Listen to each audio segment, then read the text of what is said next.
I always believed childhood should be filled with safety, innocence, and gentle lessons about kindness. I never imagined I would have to teach my 12-year-old son about betrayal, lies, and the cruel side of people, especially when that cruelty came from someone who was supposed to care about him. Watching Tommy work so hard every morning, waking up at 5 o'clock a.m. while the rest of the world slept, folding newspapers with sleepy hands, and counting every dollar he earned with such determination, all because he wanted to buy something truly meaningful for his father. That kind of dedication from a child is rare. And watching all of that be crushed by his stepmother's greed broke a part of me I didn't even know existed. It all began last January. Tommy came into the kitchen with a fire in his eyes I hadn't seen in months. He sat at the counter, still in his pajamas, spoon in his cereal bowl, and announced, "Mom, I want to get a paper route." That serious tone made me pause. He continued, explaining how Dad's birthday was in December and how he wanted to buy him something very special, something Dad would treasure for years. My heart twisted painfully. Since the divorce 3 years earlier, Tommy had tried so hard to keep a good relationship with Mark. But it wasn't easy. Not with Victoria, Mark's new wife, hovering over everything, controlling the smallest details of their father-son time. She had a way of making Tommy feel like he didn't belong. "Are you sure?" I asked gently. "It's a lot of responsibility." "I'm sure, Mom," he said with a small nod. "Dad always wears those nice watches. I want to get him one like that, but older and cooler, like the ones he shows me in his magazines." So we filled out the forms for the paper route. From that day on, every morning, rain, wind, heat, or cold, Tommy pulled himself out of bed, tugged on his reflective vest, and marched out into the neighborhood before the sun even rose. He never once complained. On Fridays, when he counted his earnings, he'd say proudly, "Look, Mom, I'm getting closer." He kept all his money in a decorated box he made himself, covered in pictures of watches clipped from Mark's old magazines. In March, Victoria called me, pretending to be worried. "Sarah, don't you think Tommy is too young for a paper route?" Her sugary voice barely hid the judgment hiding beneath. "It seems like such a burden." I recognize the real meaning. "You're a bad mother for letting him work. He wanted to do this," I replied. "He's learning responsibility." Victoria let out a sugary little laugh. "Oh, sweetie, there are easier ways. Mark and I could just give him money, but that wasn't what Tommy wanted. He wanted to earn a by November." After months of dedication, Tommy had saved $300. Together we scrolled through vintage watch websites until he found the perfect one. A 1960 Timex with a classic leather band, simple, charming, and full of history. "Something Mark would truly appreciate.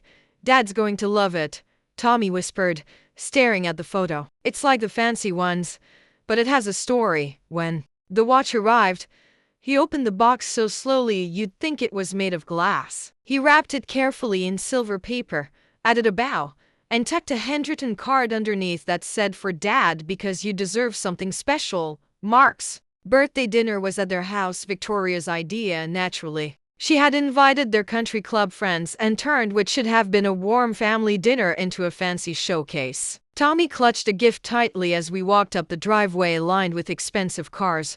"Maybe wait until the guests leave," I suggested. But Tommy shook his head with a soft smile. "Dad always says special moments should be shared." Victoria opened the door wearing a glittering cocktail dress. "Oh, you're here," she said, her voice sugary but her eyes cold. "Tommy, honey, your father's in the living room. Go say hello." I watched Tommy straighten his back and walk toward Mark, holding his gift like it was made of gold. Mark turned immediately when he heard Tommy's small "Dad, happy birthday." The room grew quiet as Tommy held out the silver package. "I saved all year," Tommy said proudly. "I picked it out special." Mark smiled warmly and took the gift. "All year? Buddy, you didn't have to open it, Dad. Please." As Mark started unwrapping it, Victoria slid beside him, touching his shoulder like she owned the moment. When the watch appeared, she wrinkled her nose dramatically. "Oh, honey," she said in that awful tone. "Your father doesn't wear cheap things." Tommy's face cracked. It's not cheap, he whispered. It's vintage. Mark shot Victoria a sharp look, but it wasn't enough. The moment had already been poisoned. The pride Tommy carried into that room vanished. He walked back to me, small and defeated. Can we go home? He whispered. Of course, I said softly. In the kitchen, as I grabbed my purse, I spotted Victoria's designer handbag sitting open on the counter. Sticking out of it was a familiar gift store receipt, the gift store. And next to it were several crisp $100 bills. My stomach flipped. My hands trembled as I took a discreet photo. Something inside me told me I would need it. On the drive home, Tommy looked out the window silently, his reflection blurred by passing streetlights. He didn't really like it. Did he? He finally asked. Your dad loved that you thought of him, I said, though my hands clenched the steering wheel. Sometimes adults don't show feelings the right way, but deep down, I knew something else was coming, and I was getting ready for it. All week, Tommy was quiet. When he came home after visiting his dad on Wednesday, I asked how it went. Dad didn't mention the watch. He said softly, "It's okay." But it wasn't okay. While Tommy fought to stay brave, I was gathering everything. I saved the proof of his payments, the watch's purchase records, and even security footage of him leaving for his route every morning. Something in me already knew the truth. Then Friday morning arrived. I checked our joint custody banking app and saw a new deposit 300 from Mark. The note read, reimbursing Tommy for returned watch. They had returned it. Behind his back. Without a word to him, my blood went cold. As I was documenting the deposit, my phone buzzed. A text from Victoria. Sarah, dear, we returned the old watch Tommy bought. Mark and I felt it wasn't appropriate. We'll take him shopping for something better. Don't mention this to him. We don't want to hurt his feelings. I read it again and again. Each time, my anger burned hotter. Then another message. We put the money in your account. Maybe guide him toward more suitable gifts next time. She even added a smug little emoji. Before I could respond, my phone rang. Mark's name flashed across the screen.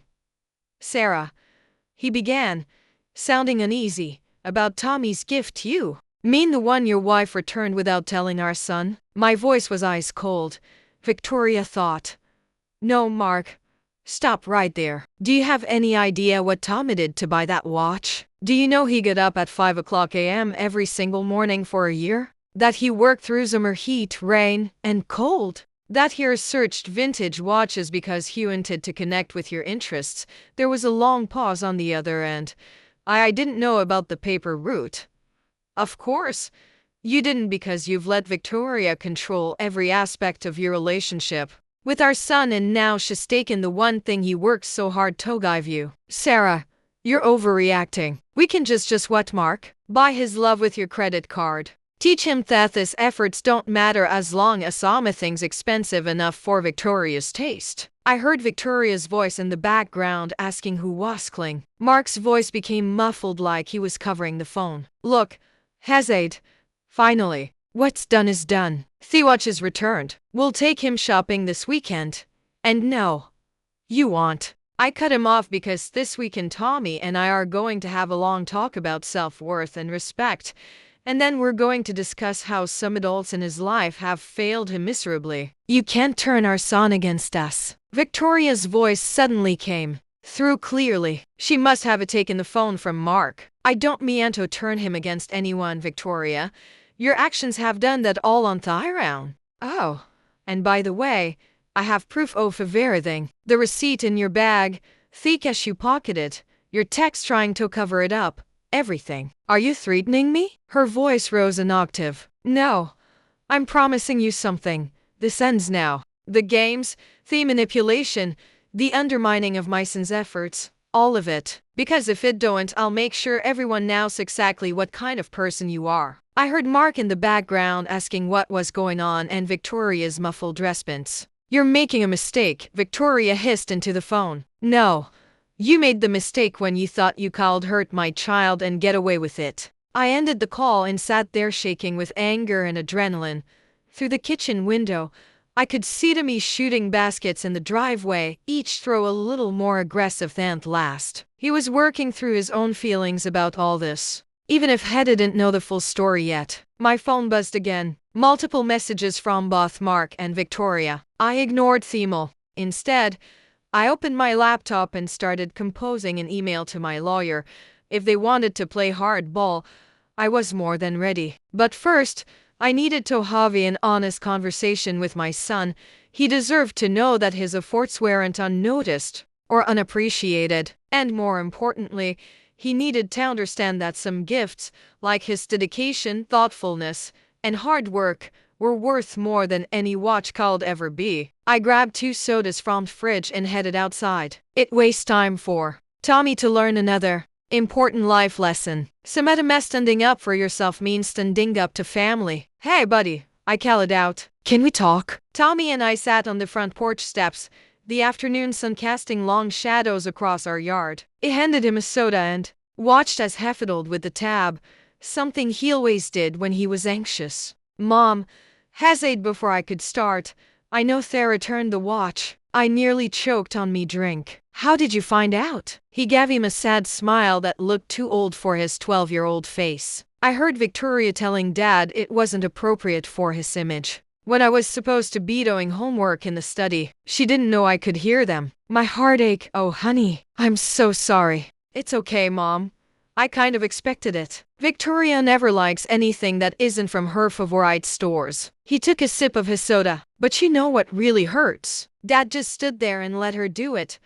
I wrapped my arm around his shoulders, feeling him lean into me like he used to when he was smaller. Sometimes adults make mistakes, especially when they're trying to please other people. Your dad, he's making a big mistake right now. I just wanted to get him something special. Tommy's voice cracked slightly, something that showed I paid attention when he talked about watches, that I cared about what he likes. And that's what makes you an amazing son. I squeezed his shoulder. You put thought and effort and love into that gift. Anyone who can't see the value in that don't deserve it. Just then, a car pulled into our driveway. Mark's Tesla. Tommy stiffened beside me. You don't have to talk to them if you don't want to, I whispered. No, Tommy stood up, straightening his shoulders. I want to. Mark got out first, looking uncomfortable. Victoria emerged from the passenger's side, clutching her designer handbag, the same one that had held the evidence of her deception. Tommy, Mark started, but his son cut him off. Did you really think I wouldn't find out? Tommy's voice was clear and strong about returning my gift. Victoria steps forward, her heels clicking on our driveway. Sweetie, we just wanted to get you something better. No, Tommy's voice cracked, but he pressed on. You wanted to pretend I didn't spend a whole year working for something. You intend to replace it with your money like you tried to replace everything else. Mark's face paled. Son, we didn't mean. I got you every morning at 5 o'clock a.m. Tommy continued, tears now flowing freely. I worked through rain and cold, and when I was sick, I researched vintage watches. Gau's dad always talks about how things with history have more meaning, but none of that mattered. Did it? Victoria's perfectly composed face definitely showed a crack of emotion. We were only thinking of what's best. Best for who? I interjected, standing beside me. Son, best for your image? Best for your country club friends? Because it certainly wasn't best for Tommy. Mark took a step toward us, but Tommy backed away. I don't want to go shopping with you this weekend, he said firmly. I didn't want another gift. I just want my dad back. The one who used to care about what I thought and felt before he let you make all his decisions. The silence that followed was deafening. Victoria's chin tightened on her back. Mark looked like someone had punched him in the gut. Tommy. Mark's voice was barely a whisper. I'm so sorry. Me too, Dad, Tommy replied, turning toward the front door. Mom, can I go inside? I nodded, watching as my brave, hurt, wonderful son walked away with his head held high. Before following him, I turned to Mark and Victoria. The money you reimbued has been donated to the Children's Hospital. I documented everything about this incident,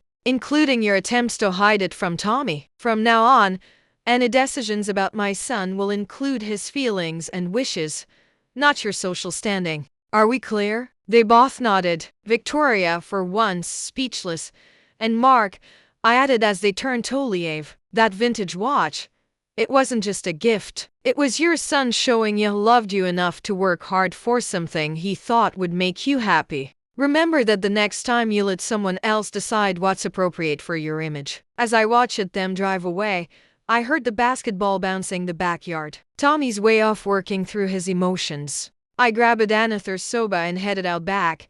Sometimes the hardest lessons our children learn aren't the ones we plan to teach them. But watching Tommy stand up for himself, seeing him recognize high self-worth despite others' attempts to diminish it, that was a lesson worth more than any watch could ever be. And as for Victoria, well, she learned a valuable lesson too. Never underestimate a child's ability to see through adult pretenses or a mother's determination to protect her sons.